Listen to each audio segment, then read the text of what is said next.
नेपालको लोकतान्त्रिक आन्दोलनमा बीपी र पुष्पलालको योगदान, बीपीको प्रजातान्त्रिक समाजवाद कसरी रूपान्तरण हुँदैछ मुलुकको समृद्धिमा, कसरी बन्यो पुष्पलालको विचार मूलधारका सबै कम्युनिस्ट पार्टीको मार्गदर्शक।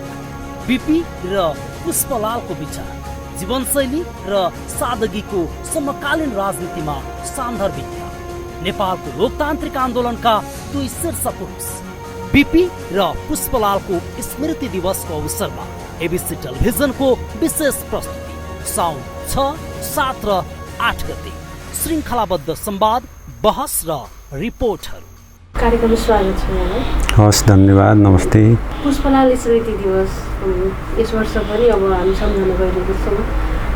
विशेष गरी यहाँले चाहिँ पुष्पलालको विशेष गरी कम्युनिस्ट आन्दोलन र नेपालको राजनीतिमा उहाँको अतुलनीय योगदान छ। संस्थापकै हुनुहुन्थ्यो उहाँ। आज नेपाल कम्युनिस्ट पार्टी यत्रो 2/3 बहुमत ल्याएको सरकार हुन नै सफल भइसकेको थियो। आजको दिनमा पुष्पलाल स्मृति दिवसको दिन उहाँलाई सम्झिनुहुँदा कसरी सम्झिनुहुन्छ भन्दैनन्? म नेपालको कम्युनिस्ट आन्दोलनको एउटा इतिहास कोट्याउँदाखेरि कमरेड पुष्पलाललाई कुनै पनि अर्थमा भुल्न सकिँदैन। कमरेड पुष्पलाल शहीद गङ्गालालको चाहिँ माइलो भाइ हुनुहुन्थ्यो र जब 97 सालमा शहीद गङ्गालाल लगायत दशरथ चन्द्र, धर्मभक्त, शुक्रराज शास्त्रीलाई चाहिँ एउटा मृत्युदण्ड दिइयो, कसैलाई झुन्डाइयो, कसैलाई गोली हिर्काइयो र त्यस अवस्थामा सबभन्दा युवा गङ्गालाल हुनुहुन्थ्यो। 22 वर्षको उमेर थियो र उहाँको देहावसान त्यो शहादत प्राप्त हुँदाखेरि एउटा सङ्कल्प लिनुभएको थियो कमरेड पुष्पलालले। यहाँको त्यति बेला जाने यहाँ राणा शासन थियो र त्यसको विरुद्ध तिमीले चाहिँ उठाएका कदमहरू भोलिका दिनमा चाहिँ एउटा पुरा गर्नको लागि म समर्पित चाहिँ हुनेछु भनेर उहाँले सङ्कल्प लिनुभएको थियो र त्यसै दौरानमा उहाँ जम्मा 15 वर्षको हुनुहुन्थ्यो त्यो बेला र सानो उमेरमा उहाँले एउटा सङ्कल्प लिनुभयो र दाजुको सङ्गतमा एउटा राजनीतिक परिवर्तनको लागि राणा शासनले गरेका अन्याय अत्याचारको चाहिँ विरुद्ध एउटा सङ्गतको फल पनि चाहिँ हुन्छ। उहाँले धेरै कुरा चाहिँ बुझ्न पाउनुभयो त्यो छोटै सानै उमेरमा। जब उहाँको चाहिँ एउटा फाँसी दिइयो गङ्गालाललाई, त्यस पछाडि उहाँ चाहिँ निरन्तर राणा शासनको विरुद्ध लाग्न थाल्नुभयो र उहाँले के सोच्नुभयो भन्दाखेरि एउटा व्यक्तिले यो सम्भव हुँदैन र सङ्गठनको माध्यमबाट यो लामो जरा गाडिसकेको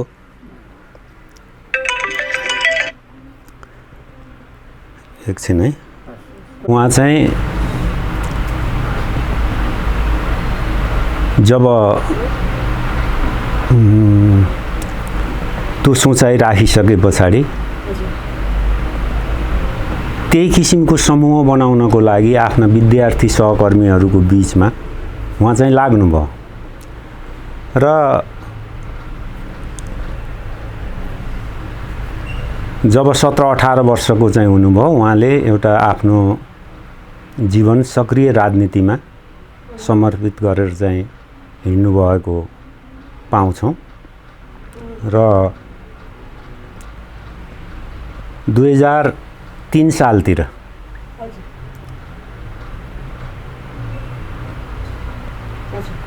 उहाँ कलकत्तातिर जानुहुन्छ र 3 सालमा कलकत्ता गइसके पछाडि त्यहाँ विभिन्न प्रवासमा बसेका प्रतिबन्धित त्यति बेला चाहिँ पार्टी यो खाएर गरौँ कि जो विदेशमा बसेर विभिन्न राजनीतिक विचार राख्ने व्यक्तिहरूले राणा शासनको विरुद्ध एउटा आवाज बुलन्द गर्दै थिए, उहाँहरूको सङ्गतमा चाहिँ उहाँ पर्नुभयो र सुरुमा उहाँ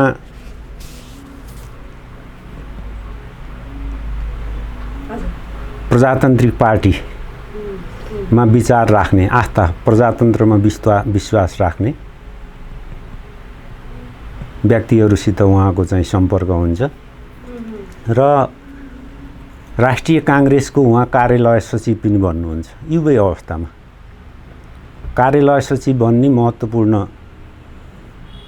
एउटा जिम्मेवारी चाहिँ हो र त्यहाँ गइसके पछाडि ती प्रजातन्त्रमा विश्वास राख्ने उहाँभन्दा सिनियर व्यक्तित्वहरूसँगको चाहिँ सङ्गतले उहाँलाई के महसुस पर्यो र उहाँहरूको कुराबाट उहाँलाई के ज्ञान भयो भन्दा यो प्रजातान्त्रिक पार्टीले लिएको विचारले नेपालका आम श्रमजीवी जनताको, दुखीहरूको मुक्ति दिन सक्दैन। यो पनि लगभग राणाहरूको सत्ता लिएर प्रजातन्त्रको नाममा एउटा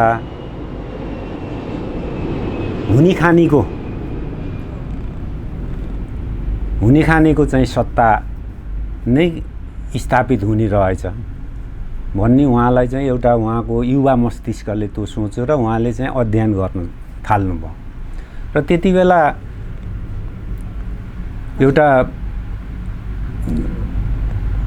बोल्सिविक क्रान्तिले चाहिँ एउटा सफलता पाइराखेको अवस्था चाहिँ थियो। त्यसको असर सारा विश्वभरि चाहिँ परेको चाहिँ थियो। चीन लगायतमा एउटा मार्क्सवाद लेनिनवादको चाहिँ विचारमा चाहिँ आन्दोलनहरू उठेर गइराखेका चाहिँ थिए र त्यसका चाहिँ लिट्रेचरहरू उहाँले पढ्न थाल्नुभयो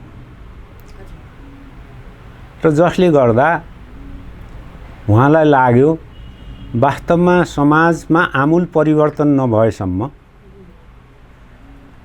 यो टालटुलले जनताको जीवन चाहिँ मा परिवर्तन आउँदैन, तात्विक भिन्नता आउँदैन र यसर्थ हामीहरू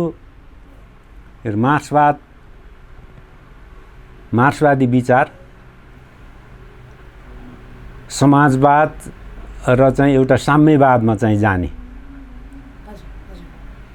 त्यो विचारमा चाहिँ हामी लाग्नुपर्छ भन्ने उहाँले सोच्नुभयो र प्रजातान्त्रिक शक्तिहरूको दिल्ली रमण, टङ्कप्रसाद आचार्य, बीपीहरू आदिको कचिङ्गल देखेर, त्यो कचिङ्गल थियो पार्टीभित्र उहाँहरूको, र त्यो कचिङ्गल दिएर उहाँले चाहिँ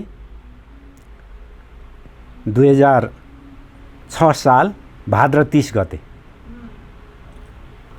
आज कति गति हो कुन्नी थाहा छैन, भोलि होला कि, अब 15 सेप्टेम्बर 1949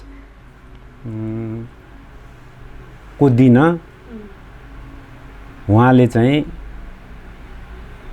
आफ्ना सहकर्मी साथीहरू लिएर नेपाल कम्युनिस्ट पार्टीको स्थापना गर्नुहुन्छ र त्यसमा खास गरेर हामीले चाहिँ इतिहासमा पढ्दाखेरि कमरेड पुष्पलाल लगायत नारायण विलास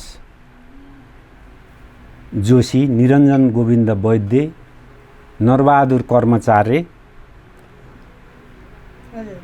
हुनुहुन्थ्यो, 4 जना चाहिँ हुनुहुन्थ्यो।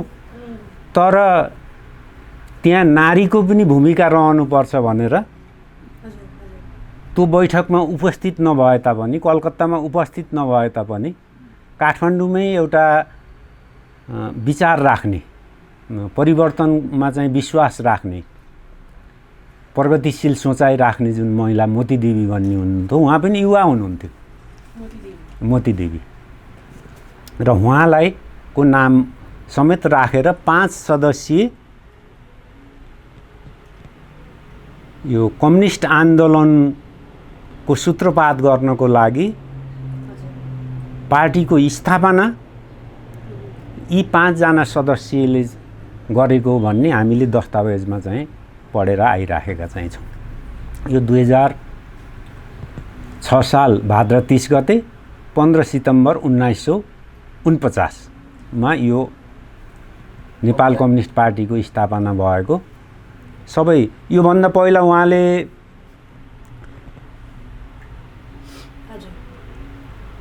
कम्युनिस्ट पार्टीको मेनिफेस्टो जुन थियो मार्क्सले निकाल्नु भएको त्यसलाई अनुवाद नेपालीमा गरेर चाहिँ आउनुभएको थियो। 6 सालभन्दा 3 साल र 6 सालको बिचमा उहाँले एकदम मेहनत गरेर यस्तो काम गर्नुभयो कि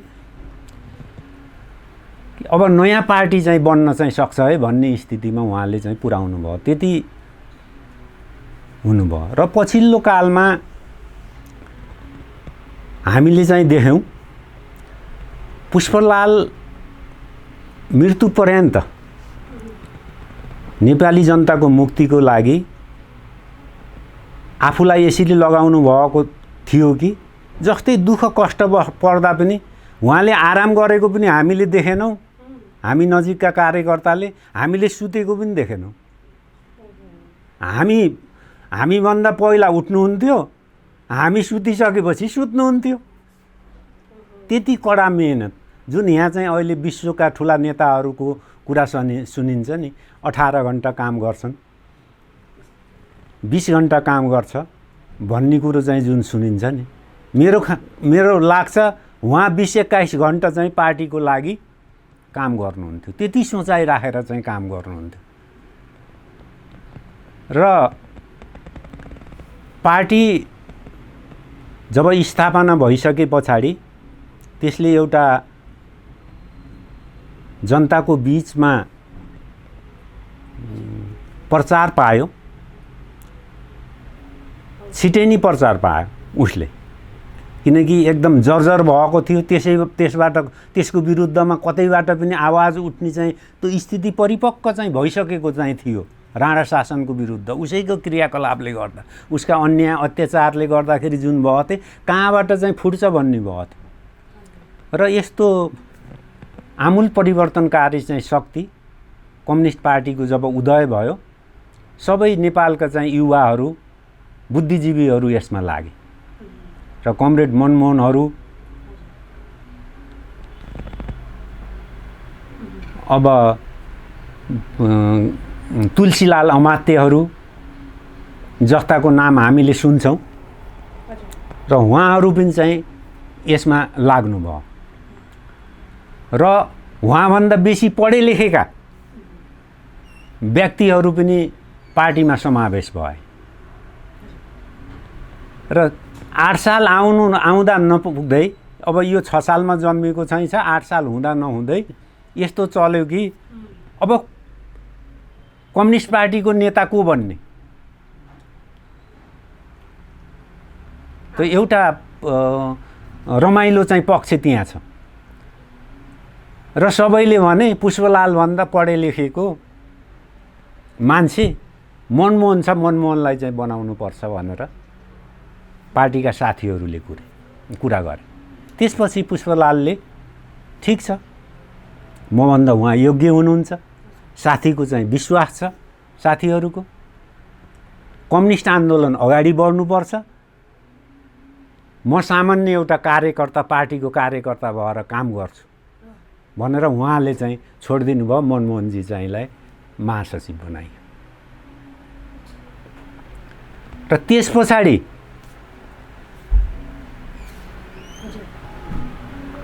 पार्टी झाङ्गिँदै गयो। 7 सालको क्रान्ति पछाडि एउटा खुला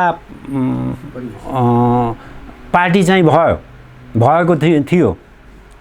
धेरै ठुला केशरजङ रायमाझी जस्ता चाहिँ डक्टरहरू त्यति बेला चाहिँ एमए पढेका भन्ने कुरो चाहिँ त गाह्रो छ नि, सुन्न गाह्रो छ। आज पनि एमए पढेका मान्छेहरू कमै हुन्छन्। त्यति बेला एमए पढेका चाहिँ मान्छेहरू, पढाइका चाहिँ धुरन्धर विद्वानहरू पनि कम्युनिस्ट पार्टीमा चाहिँ लागेर गए र अब के भयो भन्दाखेरि कमरेड पुष्पलालको चाहिँ भूमिकालाई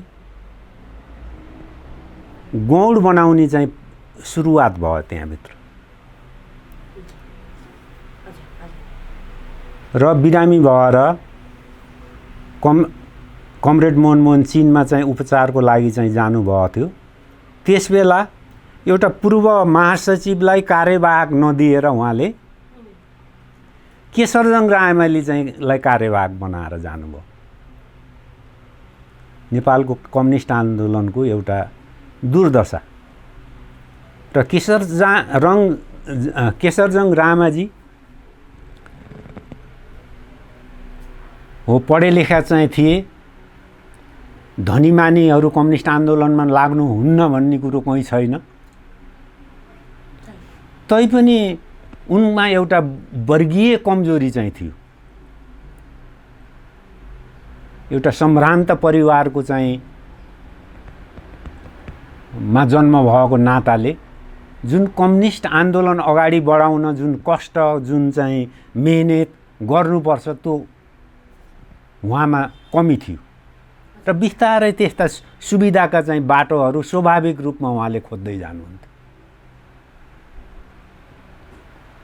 आज पनि के भइराखेको छ मुलुकमा, हिजो जुन कष्टबाट कम्युनिस्ट आन्दोलन चाहिँ उठ्यो, जेलनेल खाए, आज त सुकिला कम्युनिस्टहरू चाहिँ छन् जसले पार्टीलाई धेरै पैसा चाहिँ दिन सक्छ, डोनेसन गर्न सक्छ, ऊ पार्टीको ठुलो मान्छे बन्न चाहिँ सक्छ, जसले नेताहरूलाई चाहिँ राम्रो मिठो चाहिँ खुवाउन चाहिँ सक्छ। नेपालको चाहिँ यो 46 साल पछाडिको आन्दोलनमा एउटा कुरा सुन्नुभएको छ, मदन भण्डारीलाई चाहिँ एउटा पजेरो उपहार दिइयो। त्यही पजेरोमा चाहिँ उहाँको मृत्यु भएको चाहिँ छ। त्यो कसले दियो त्यो मैले नाम लिन चाहिँ चाहन्न, तर त्यो एउटा नेतालाई चाहिँ कसरी आफ्नो ग्रिपमा पार्ने भन्ने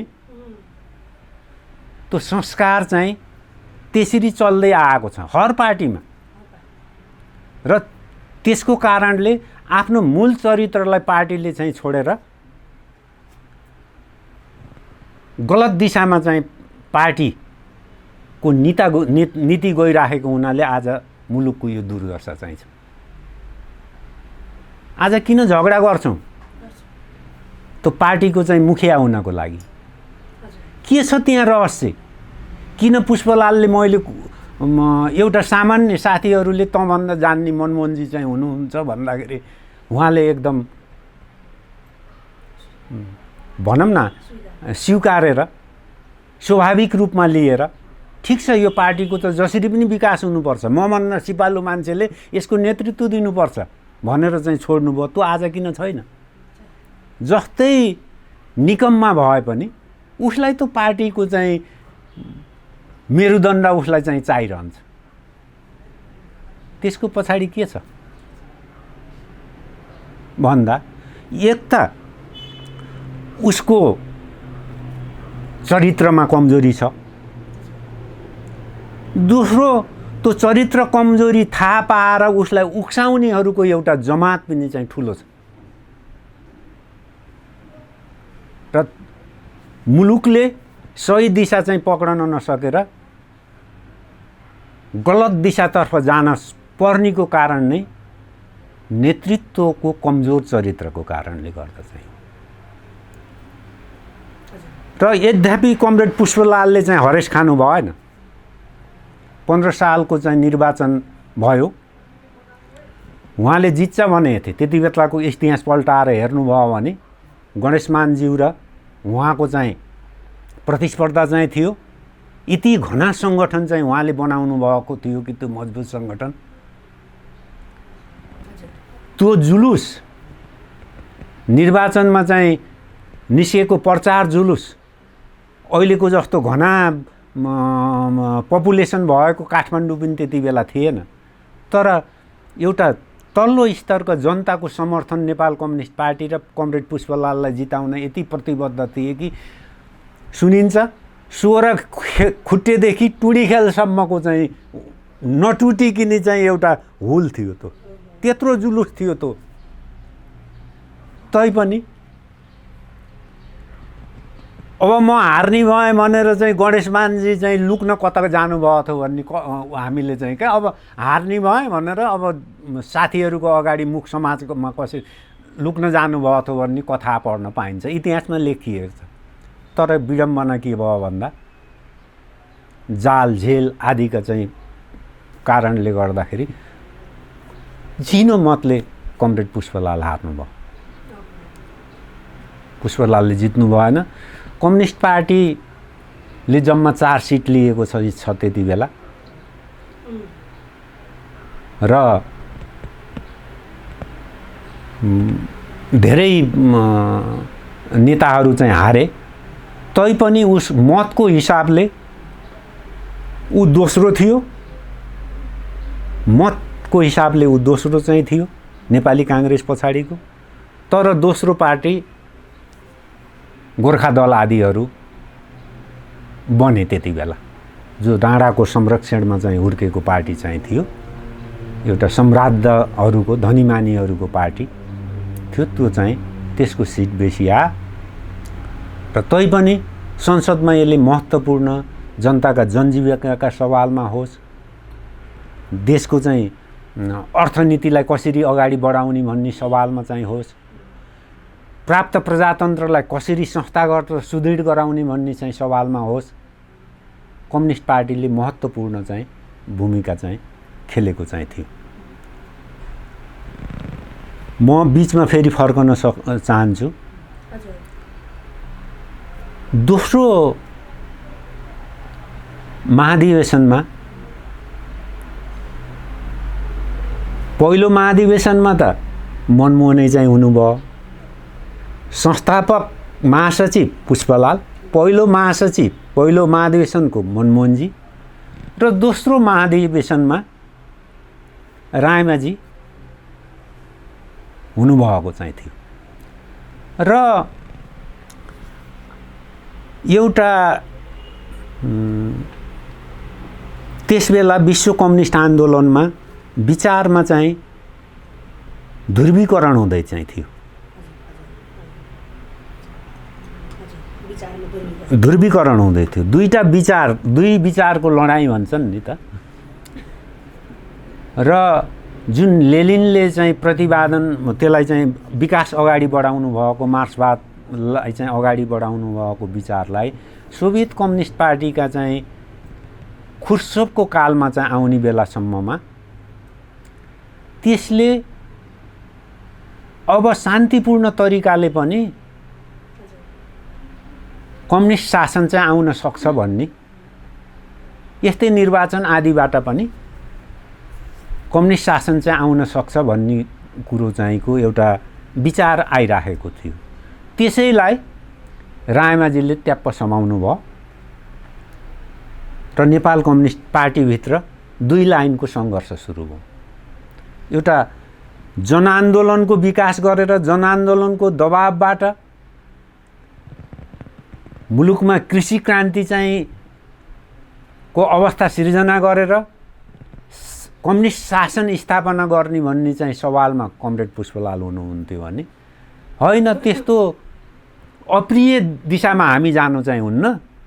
यो चुनाव आदि शान्तिपूर्ण किसिमले कम्युनिस्ट शासन व्यवस्था स्थापना हुन्छ भने त्यो दिशामा किन जाने, आन्दोलन आदि अप्रिय भन्थे, त्यसलाई अप्रिय दिशामा किन जाने भनेर त्यो भयो र तेस्रो सम्मेलन भयो। तेस्रो सम्मेलनमा यद्यपि हुँदाखेरि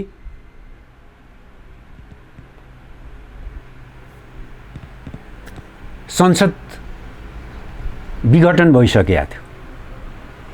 नेपालमा जुन चाहिँ कम्युनिस्ट आन्दोलनले जतिसुकै नै प्राप्त प्रजातन्त्रलाई चाहिँ बचाउने चाहिँ उसले काम गरे तापनि सत्ताधारीहरूको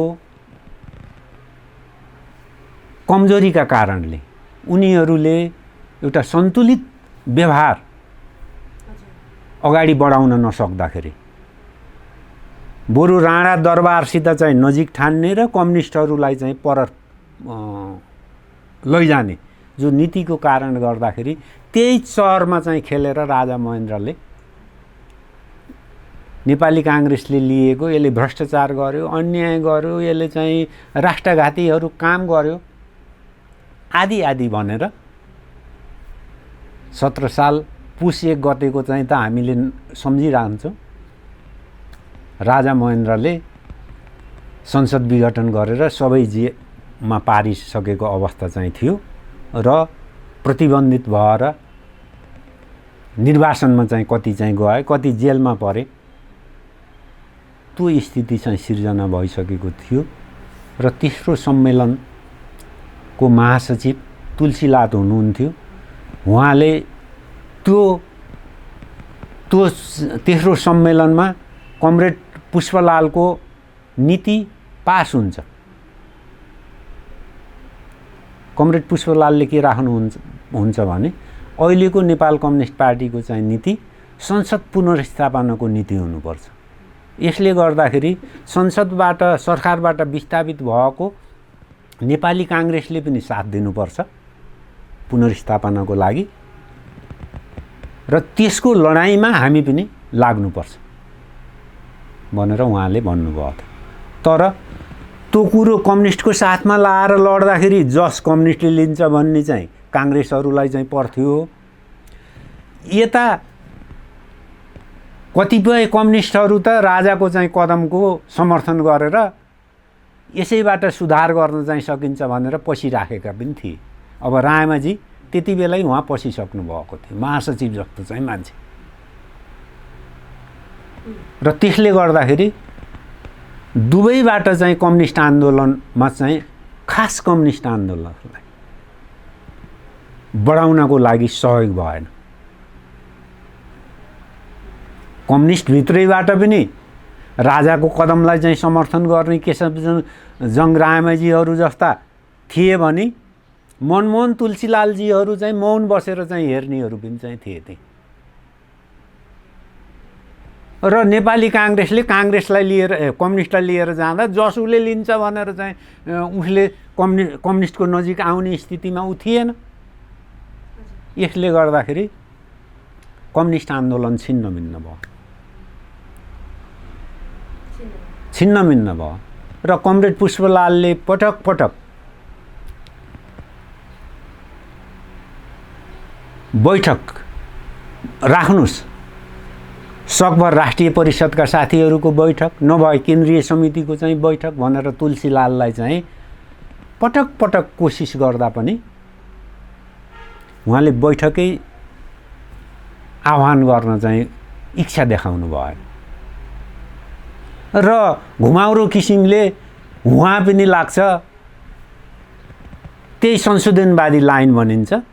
यही पञ्चायती व्यवस्थाबाट आर्थिक सुधारहरू गरेर कम्युनिस्टले चाहिँ चाहेका कुराहरूलाई उठाएका कुराहरूलाई स्थापना गर्न चाहिँ सकिन्छ भनेर उहाँ पनि सोच्नु भएको चाहिँ थियो।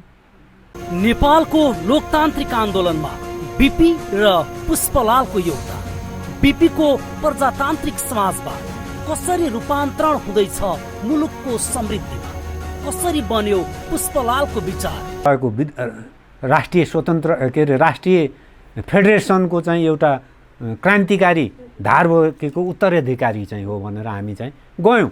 त्यसलाई निरन्तरता दिएको एउटा सङ्गठन हो भनेर गयौँ र यसरी धेरै प्रगतिशील चाहिँ शक्तिहरू, जनताहरू जसले बहुदलमा चाहिँ भोट हाल्थे तिनीहरूलाई गुमराह गरेर पञ्चायतलाई चाहिँ जिताउने काम चाहिँ गरेको हुनाले तिमीहरूले चाहिँ यो आन्दोलनमा कुनै भूमिका रहन्छ, तिमीहरू पञ्चायतकै पक्षमा चाहिँ रहेछौ भन्ने हाम्रो आज पनि एउटा मान्यता चाहिँ छ। र जहिले पनि र यो 2046 सालको चाहिँ आन्दोलन चाहिँ हुन्छ, यस आन्दोलनमा जबसम्म यसको नेतृत्व संयुक्त आन्दोलनको चाहिँ नेतृत्व एउटा तिनै पार्टीका नेताहरूको सहमतिमा चाहिँ हुँदैन, यो जति पनि पञ्चायत विरोधी पार्टीहरूको सहमतिमा हुँदैन, तबसम्म हामी लक्ष्यमा पुग्दैन भन्ने हाम्रो नीति जुन थियो, त्यसै अनुसार यो 46 सालको आन्दोलनमा पनि विद्यार्थी आन्दोलनले दिएको एउटा शिक्षाबाट राजनीतिक पार्टीहरूले प्रेरणा लिए र वाम मोर्चा गठन भयो र वाम मोर्चाको चाहिँ अध्यक्षमा हाम्रै पार्टीको नेता साना प्रधान हुनुहुन्थ्यो र साना प्रधान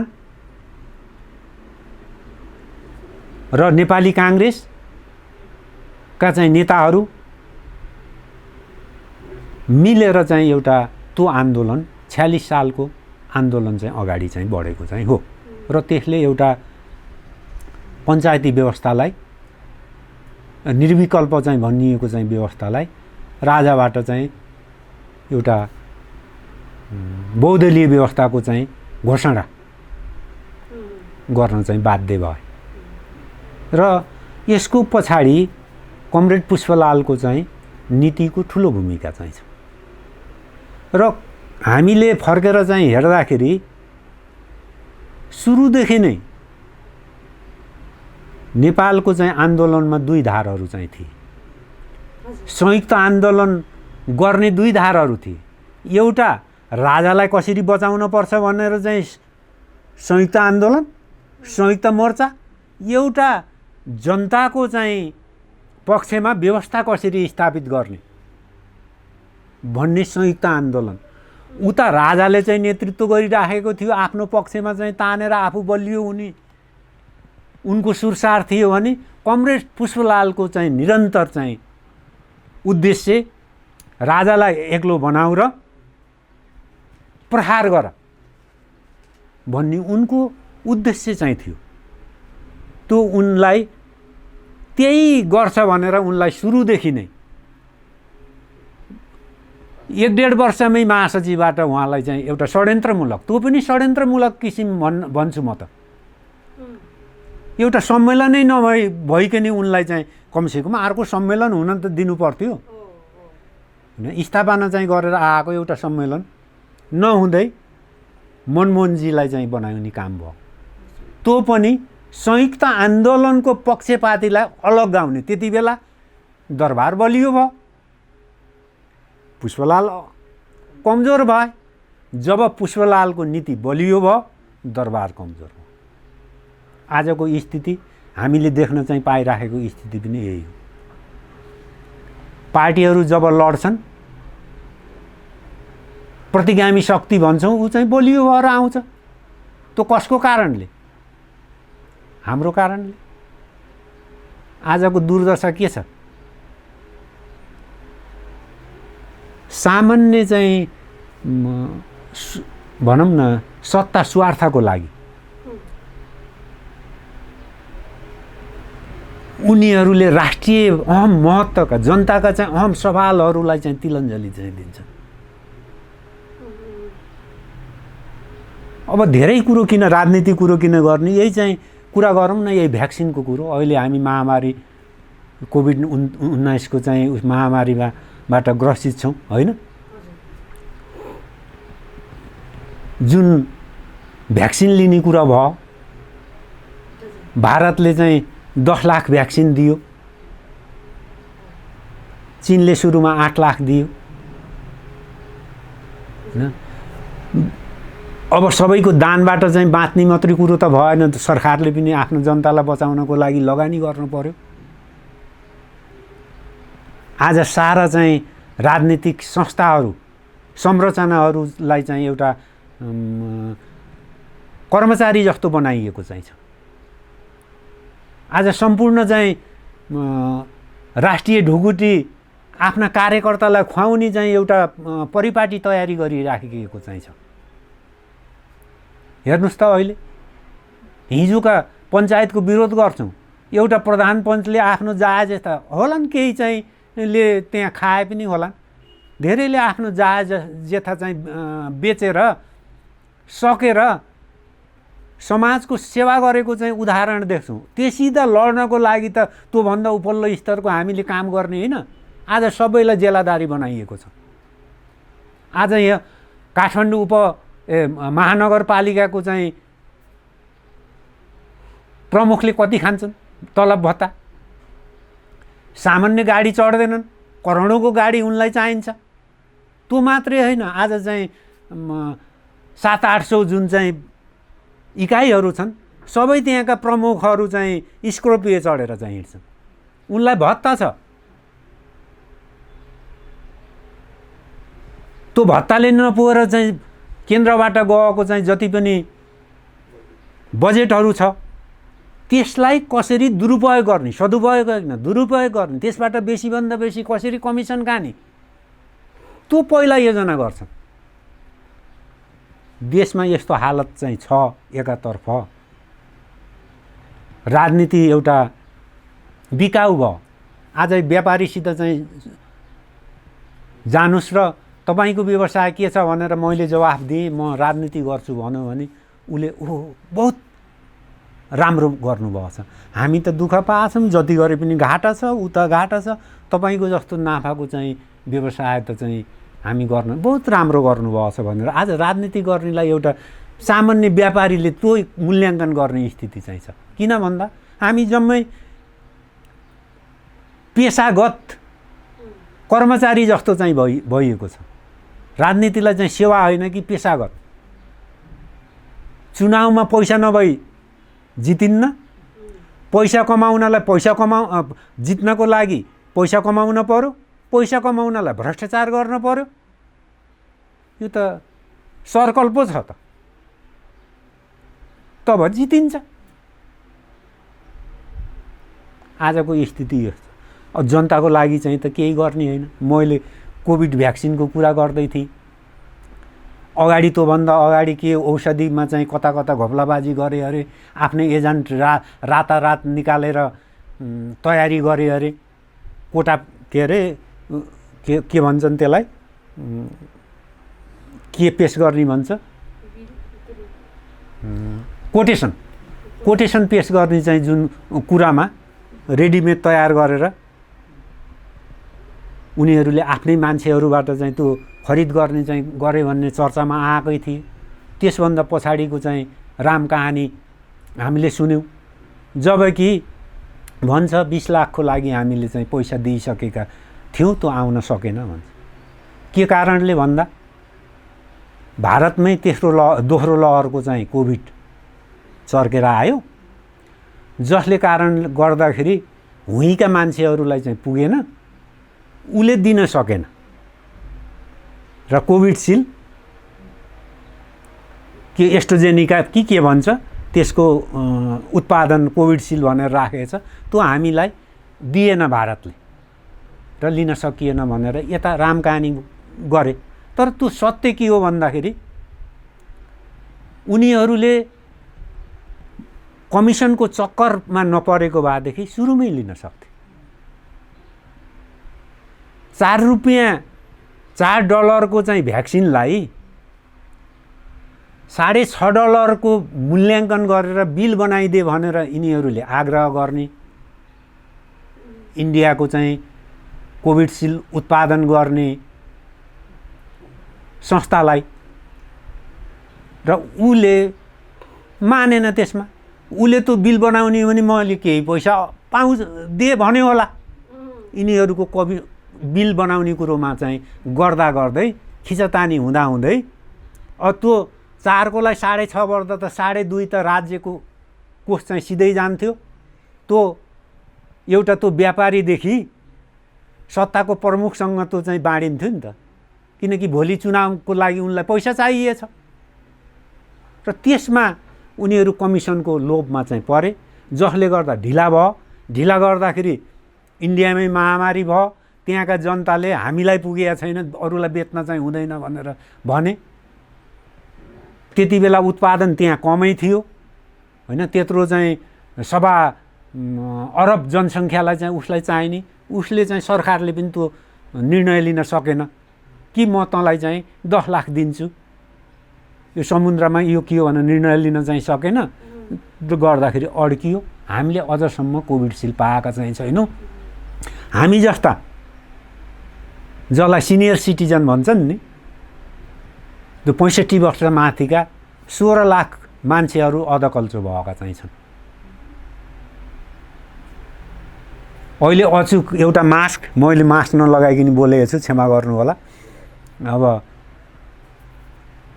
मास्क, हात धोनी र अचुक चाहिँ भ्याक्सिन भनेर जुन भनिराखेका चाहिँ छन् अहिलेको स्थितिमा, यसबाट जोगिनको लागि सबभन्दा अचुक उपाय चाहिँ भ्याक्सिन हो भनेका छन्। त्यो भ्याक्सिन जस्तो उसमा खेलबाड गरे कमिसनको चक्करमा भनेदेखि त्यो कसरी आयो भन्दा यसले गर्दाखेरि प्रतिगामीहरू चाहिँ डरो हुन्छन्, औँलो उठाइराखेका छन्। र म क्रान्तिकारी हुँ, म चाहिँ यति वर्ष जेलमा बसेँ, मैले यो भूमिका निभाएको थिएँ, मैले सुरुङ खनेर चाहिँ जेल तोडेको भनेर कहानी बताएर चाहिँ हुन्छ? त्यसको बदलामा जनताले त तिमीलाई चाहिँ नेतृत्व दिएका थिए नि त, आफ्नो प्रतिनिधि बनाएर पठाएका थिए नि त गर्ला भनेर। आज किन चाहिँ जनतापट्टि तिमीहरूले चाहिँ विश्वासघात गर्दैछौ? मृत्युको दोसाधमा चाहिँ छन्। आज दिनौँ सुन्नुहुन्छ तपाईँले रेडियोमा 40-50 जना चाहिँ कोभिडबाट मरिराखेका छन्। र यिनीहरूले हाम्रो हावापानी चाहिँ राम्रो छ, बेसार पानीबाट चाहिँ ठिक हुन्छ भनेर चाहिँ कथा रच्दै चाहिँ जुन बसेर आज चाहिँ जनतालाई मृत्युको मुखमा चाहिँ पुर्याइराखेका चाहिँ छन्। हामी चाहिँ कहानी दिनौँ कहानी आउँछ, यो गऱ्यौँ ऊ गऱ्यौँ, के सपना देख्न नपाइने हो? सपना देख्न पर्छ, तर एउटा हुने सपना देख्नुपर्छ, नहुने सपना देखेर हुँदैन। आज विदेशबाट हिजो यही पञ्चायत कालसम्म हामी यति नीच भयौँ। पञ्चायत कालसम्म चाहिँ नेपालको चाहिँ 60% खाद्यान्न विदेश निर्यात हुन्थ्यो। अहिले 70% भन्दा पनि माथि चाहिँ बाहिरबाट खाद्य पदार्थ आयात गर्दैछौँ। हामी कृषि प्रधान मुलुकका चाहिँ हामी नागरिकहरू। छिमेकीहरूले 1 महिना हामीलाई चाहिँ दाल चामल रोकिदिए भने हाहाकार हुन्छ। आज यो स्थिति यो छ, किनकि खेती गर्ने युवा पिँढीहरूलाई जम्मैलाई हामीले रोजगार दिन्छौँ भनेर भन्यौँ, रोजगार कहाँ दिउँ? अरबको मरुभूमिमा र चाहिँ भनौँ न मलेसियाको चाहिँ साँपको बथानभित्र होइन जुधेर चाहिँ हाम्रा सन्तानहरूले काम गर्न परिराखेको छ। यही पत्रपत्रिका, यहाँहरू जस्तै पत्रपत्रिका, सम्भवतः एबिसी हजुरहरूले नै दिएको चाहिँ सुनेको, त्यहाँ प्रतिदिन 6-7 वटा चाहिँ लास चाहिँ बाकसमा चाहिँ आउँछन् विदेशबाट प्रतिदिन। अनि तिनले पठाएको चाहिँ राजस्व, तिनले पठाएको रिमिट्यान्सबाट चाहिँ देश चलाएर कहिलेसम्म चलाउने? रोजगारी छैन। आज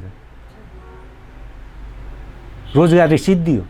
हामीले पञ्चायतले चाहिँ राखेको, हामी दरिद्रहरूले चाहिँ 18-20 वटा चाहिँ राजकीय उद्योगहरू चाहिँ खतम पारी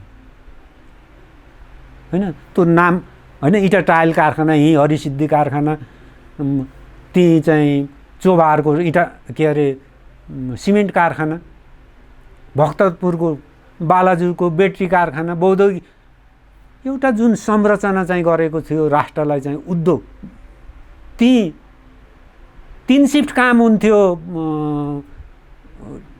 यो हेटौडाको कपडा उद्योगमा, टेक्सटाइलमा ती मान्छेले चाहिँ 3 शिफ्टमा चाहिँ 18,000 भन्दा मान्छेले चाहिँ काम पाउँथे। आज त्यो कहाँ छ? अनि राष्ट्रवादी हामी हुन्छौँ? उद्योग धन्दा छैनन्, खानीकेहरू चाहिँ सबै चाहिँ केही छैनन्। हामी बेरोजगार चाहिँ विदेशमा गए रोजगारी पाइयो, नत्र पाइएन। आज यो स्थिति चाहिँ छ। अनि त्यसको चाहिँ पठाएको उसमा राजस्व जुन सङ्कलन चाहिँ हुन्छ त्यसमा हामी मोज गर्ने, अनि त्यसले पनि नपुगेर ओलीको शासनकालमा त यो 3 वर्षमा 8 खर्ब नेपालीको चाहिँ ऋणबाट अहिले 16 खर्ब त हामीले पढिराखेका छौँ। यो दुर्दशा। 16 खर्ब ऋण नेपालीको चाहिँ टाउकोमा पर्यो 3 वर्षमा, डबल। अनि प्रतिगामी चाहिँ शक्ति चाहिँ नउठ्ने, प्रतिगामीले भन्दा राम्रो काम हामीले गरेर न उसलाई विस्थापित गर्ने हो, उसलाई जनताको चाहिँ दिमागबाट भुल्ने बनाउने हो। जब जनताले चाहिँ त्यही सम्झिरहन्छन्, फल्लाले गरेको राम्रो थियो, तैँले गरेको भन्छन् भने हाम्रो अर्थ के थियो? क्रान्तिकारीको कुरा मात्रै गरेर के काम? आज देशको स्थिति यो छ। यो हर कुरामा कमरेड पुष्पलाललाई सम्झाउनु पर्ने चाहिँ स्थिति छ। र आज बिपीको पनि एउटा स्मृति दिवसको दिन हो। आज 6 गते पछि मर्नु भयो, राजनीतिमा उहाँ सिनियर, तर 6 गते नै चाहिँ अगाडि बित्नु भयो क्या पुष्पलाल। 7 गते साउन 7 गते, उहाँ चाहिँ 6 गते, एक दिन अगाडि। उमेरले पनि राजनीति पनि उहाँले सुरु पहिले गरेको। पुष्पलालजी छिटो मर्नुभयो साउन 7 गते, उहाँ ढिलो मर्नुभयो साउन 7 गते, अघिल्लो दिन पर्छ बिपीको। र बिपी एउटा समाजवादी चिन्तन राख्ने चाहिँ व्यक्ति पनि चाहिँ हो। र समाजवादका धेरै कमजोरीहरूलाई चाहिँ त्यसलाई समुन्नत गरेर चाहिँ जाँदा मात्रै कम्युनिस्ट शासन व्यवस्था हुन्छ भन्ने कमरेड पुष्पलालको चाहिँ कुरो हो। तर अहिले त नेपाली काङ्ग्रेसले समाजवाद चाहिँ छोडिसकेको, उसले नामै लिँदैन। समाजवाद यदि भनेको भएदेखि यो उदार अर्थनीतिको चाहिँ नाममा उसैको पालादेखि धेरै सुरुवात भयो यो राष्ट्रिय उद्योग धन्दाहरू चाहिँ खतम पार्ने र त्यसमा चाहिँ सहयोग गर्ने कम्युनिस्ट नामधारीले। किनकि काङ्ग्रेसले गर्दा हुन्छ भने हामीले किन नगर्ने, उसले भन्दा बेसी गर्नुपर्छ भनेर यिनले जरे माथ दिए। यस्तो छ। अब बचेका शाही वायुसेना वायुसेवा भनिन्थ्यो, अहिले चाहिँ के अरे नेपाल वायुसेवा भनिन्छ के अरे, होइन? हेर्नुहोस् त हालत। नेपाली जनता जुन बाहिर जाँदैछन् काम गर्ने, मैले सुन्दैछु हाम्रो उडानको समय नि दिइएको छैन, कम समय उडान दिइएको छ। विदेशीहरूलाई ट्रिपल मूल्य दिएर नेपालमा आवाज जावत गर्न दिइएको छ। त्यो सरकारी पोलिसी बाहेक अरू त्यसै हुन सक्छ? हाम्रै एयरलाइन्सलाई चाहिँ दिनको 5 पटक उडाए हुन्छ नि त। त्यो छैन, किनकि त्यहाँ कमिसन आउँदैन। कमिसन जता आउँछ त्यही चाहिँ छुटहरू चाहिँ हुन्छ। आज हर चिजमा कमिसनको कुरा भइरहेको छ। र यसको विरुद्धमा यदि सच्चा मानेमा चाहिँ नेपाली काङ्ग्रेसका समाजवादी चिन्तनमा विश्वास अझै पनि कतै चाहिँ राख्छन् भने हामी त समाजवाद चाहिँ हुँदै साम्यवादमा जाने कुरो गरेका चाहिँ छौँ नि त। यसमा भएका कमी कमजोरीलाई गर।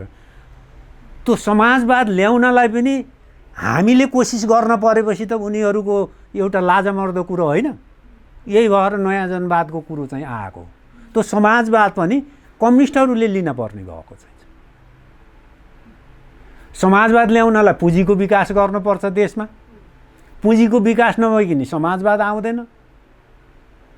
त्यो विकास गर्नको लागि पनि कम्युनिस्टहरू चाहिन्छ भनेर कमरेड पुष्पलालले नयाँ जनवादी कार्यक्रमको गरेको। आज धेरै कम्युनिस्टहरू चाहिँ छन् यहाँ मुलुकमा, अझै पनि कम्युनिस्टप्रति माया गर्ने चाहिँ छन्।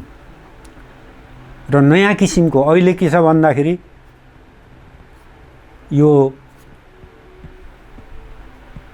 जनता चाहिँ कम्युनिस्ट भन्नेसित काङ्ग्रेस भन्नेसित आजित भएका छन् र उनीहरूले एउटा नयाँ सम्भावनाको चाहिँ खोजी, नयाँ विकल्पको खोजीहरू उनीहरूले गरिराखेका छन्। आजका युवा पिँढीहरूले अब सोच्ने बेला आएको चाहिँ छ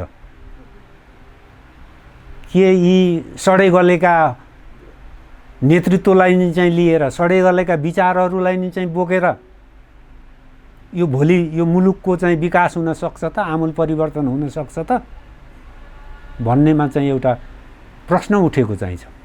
आज सल्बलाइराखेका छन् युवा पिँढीहरू र यस अवस्थामा यसलाई पनि भिन्न विचार राख्ने भए तापनि एउटा संयुक्त रूपमा साझा देशको चाहिँ अर्थतन्त्रको विकासको लागि, यो गरिबी उन्मूलनको लागि, यो विदेशमा चाहिँ पसिना बगाउन जाने यो हाम्रो संस्कृतिको लागि, यो रोक्नको लागि नयाँ युवा पिँढीले चाहिँ सोच्न पर्ने चाहिँ अहिले आवश्यकता भएको छ। त्यसमा पनि संयुक्त आन्दोलनको चाहिँ कमरेड पुष्पलालको चिन्तनले चाहिँ काम गर्छ।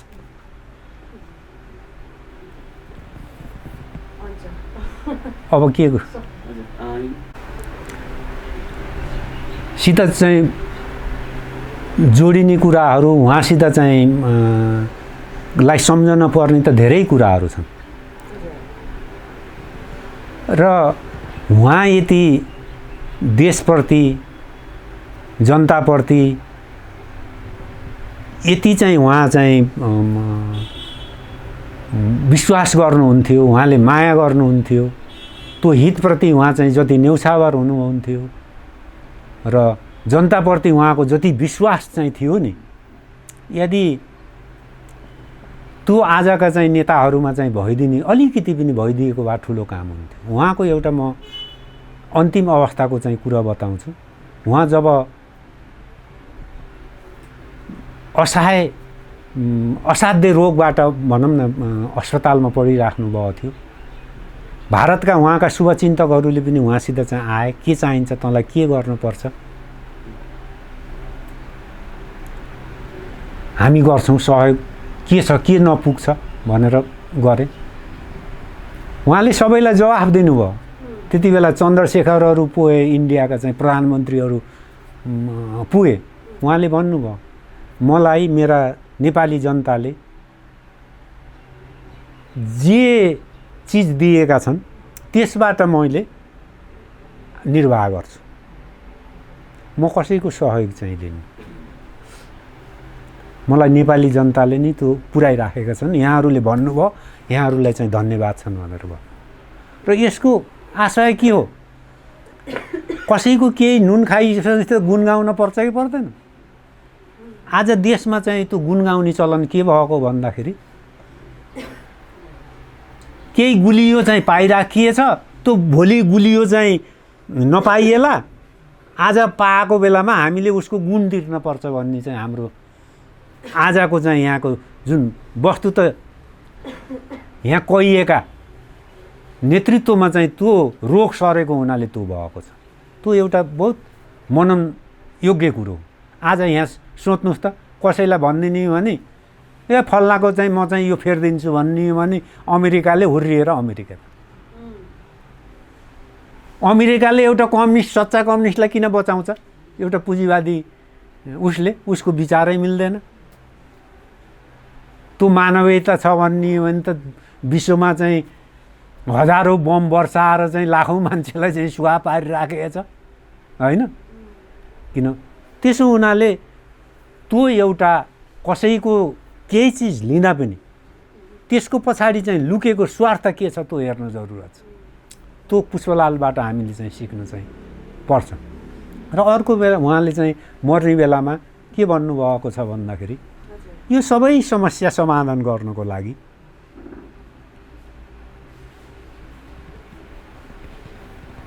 कार्यकर्ता राजनीतिक रूपमा सङ्गठित हुनुपर्छ, जनता सचेत हुनुपर्छ, त्यो सङ्गठित कार्यकर्ताले सचेत पार्नु पर्यो। त्यो सचेत जनताबाट भएको आन्दोलन कसैले रोक्न सक्दैन। आन्दोलन अपरिहार्य छ, असम्भावी छ भनेर कार्यकर्ता राजनीतिक रूपमा सङ्गठित हुनुपर्छ, जनतालाई सचेत पार्नुपर्छ र यो भइसकेपछि क्रान्ति असम्भावी भनेर उहाँले चाहिँ भन्नुभएको छ। त्यो हामीले अझै पनि जरुरत छ। हामी जो जति चाहिँ सचेत छौँ, जनतालाई यी तमाम विकृतिका विरुद्ध चाहिँ सचेत गराएर एउटा नयाँ विकल्पको चाहिँ खोजीमा चाहिँ जुन भौतारी राखेका चाहिँ छन् त्यो भोलिको दिनमा चाहिँ हामीले चाहिँ सृजना गर्ने हिम्मत गऱ्यौँ भने अवश्य नै आमूल परिवर्तनको दिशामा मुलुकमा आन्दोलन अगाडि बढ्छ भन्ने मलाई लाग्छ। एउटा यसैमा अघि जुन भन्नुभयो अहिले कस्तो खालको विचार बोकेर अगाडि बढ्ने विद्यार्थीहरू होइन तिनीहरू किनकि जुन छ नि अब त्यो यो उनीहरूले के बुझिसके भन्दाखेरि जुन ध्रुवीकरण संयुक्त आन्दोलनमा चाहिँ नि एउटा जनताको हक अधिकारहरूलाई चाहिँ स्थापित गर्ने सवालमा एकगठ हुने पाटो, अर्को पाएका अधिकारहरूलाई पनि छोडेर भाग्ने पाटो, त्यसलाई सेडोमा पार्ने कुरो चाहिँ जुन विचारको चाहिँ द्वन्द्व चलिराखेको चाहिँ यो छ नि हामीले समाजमा देख्छौँ। उनी सचेत विद्यार्थीहरू सच्चा क्रान्तिकारीहरू जो छन् उनीहरू साझा समस्याको पहिचान गरी सब एकजुट भएर त्यसको समाधानको लागि लाग्नुपर्छ भन्ने कुरो चाहिँ मेरो उहाँहरूप्रति चाहिँ एउटा आग्रह छ भनौँ न। त्यही हो, त्यो त अगाडि नै यिनीहरूले त बुझ्छन् होइन।